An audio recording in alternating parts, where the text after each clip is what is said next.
Assalamualaikum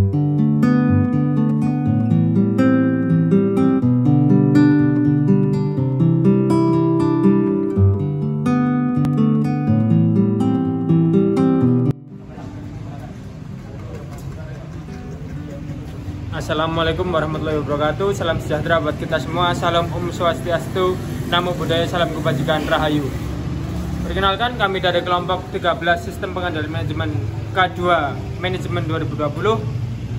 Kami yang beranggotakan Raditya Purnanugraha, Abhiwidi Harimurti, Salman Nova, dan Muhammad Farid akan menyampaikan materi tentang ketidakpastian lingkungan, strategi organisasi, dan multinasionalitas. Ketidakpastian lingkungan mengacu kepada seperangkat faktor luas yang secara individu maupun kolektif membuatnya sulit untuk diprediksi di masa depan pada wilayah tertentu.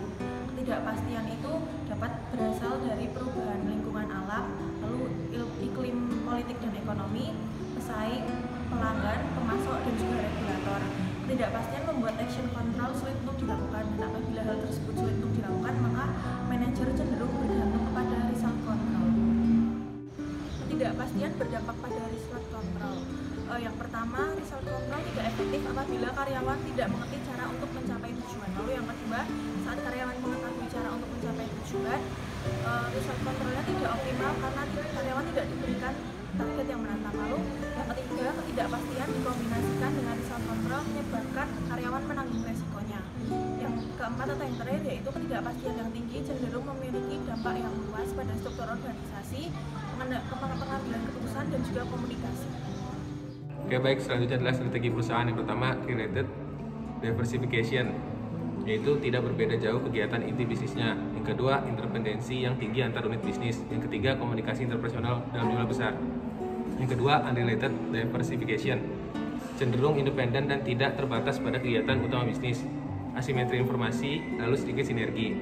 Lalu strategi unit bisnis yang pertama, cost leadership, itu penawaran produk yang relatif terstandarisasi, lalu menggunakan pengendalian tindakan. Yang kedua ada differentiation, itu berfokus pada dimensi inovasi produk, kualitas, citra merek atau layanan pelanggan, serta menggunakan pengendalian hasil. Multinasionalitas terbagi dari 4, yaitu yang pertama ada budaya nasional, yang kedua institusi lokal, yang ketiga lingkungan bisnis lokal, yang keempat yaitu translasi mata uang asing. Budaya nasional yaitu budaya pemrograman pemikiran secara kolektif yang membedakan anggota dalam satu kelompok dengan yang lain. Yang kedua yaitu institusi lokal. Institusi lokal yaitu peraturan tata kelola perusahaan, hukum ketenagakerjaan dan kontrak, serta sistem perbankan dan interview pemerintah. Yang selanjutnya yaitu perbedaan lingkungan bisnis lokal, yaitu ada ketidakpastian, inflasi, serta bakat. Selanjutnya yaitu translasi mata uang asing. Pertukaran dan translasi mata uang asing tidak secara nyata mempengaruhi pengendalian hasil pada sistem pengendalian manajemen bagi perusahaan multinasional. Studi kasus yang kami bahas di sini yaitu studi kasus tentang pada saat krisis moneter yang berkepanjangan yang terjadi saat pertengahan tahun 1998, di mana telah menyebabkan kontraksi pertumbuhan ekonomi dan turunnya prospek sebagian besar usaha di Indonesia sebagai akibat tingginya suku bunga bank, meningkatnya harga barang, berfluktuasi nilai valuta asing, serta turunnya daya beli masyarakat pada saat itu. Sebagaimana perencanaan organisasi, penentuan tujuan juga sangat berkaitan dengan karakteristik lingkungan organisasi. Dalam hal ini bahwa semakin tinggi kesesuaian antara persepsi terhadap ketidakpastian lingkungan dengan ketidakpastian struktural, maka akan diperoleh kinerja ekonomi yang lebih baik. Menurut apa yang telah diuji oleh Gordon dan Narayanan dalam Buchmeier dan Holmes tahun 2006, bahwa hubungan antara sistem akuntansi manajemen, ketidakpastian lingkungan yang dirasakan dan struktur organisasi pada 3 orang manajer senior dan 40 perusahaan di Amerika Serikat.